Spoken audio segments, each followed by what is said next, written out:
De kans is groot dat avondnacht dit het beeld is van jouw huis. Maar net in Drachten. Daar is het centrum al haast 20 jaar vuurwerkvrij. Het is, denk ik, begin jaren 90 geweest dat wij een eerwissel meemaken gaan met een hele protestkeer, met name in het winkelcentrum. We komen om 10.000 gaan toen als keer. Dus daar hebben we van geleerd. En vanaf dat moment hebben we zijn dat de voetgangersgebieden in de winkelstritten vuurwerkvrij wezen moeten.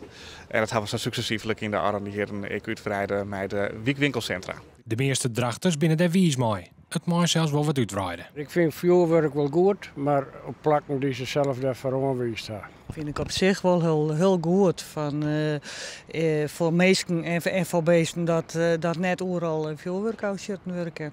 Op sommige stukken in Drachten vind ik het wel goed. Vooral ook dicht bij ouderen en bij flats. In de meeste gemeenten moet er gewoon knald worden. Al tinken zien Haas en Vlieland nog naai over het instellen van een zone.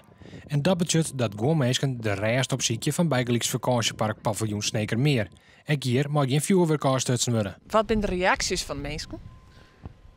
Nou, ze vinden het een verademing dat ze gewoon zelf ook rustig oud en nieuw kunnen vieren. Zonder dat hun hond of kat helemaal in de stress raakt. Bij wel meer vakantieparken mag geen vuurwerk uitstutsen worden. Het zorgt daar voor extra drukte.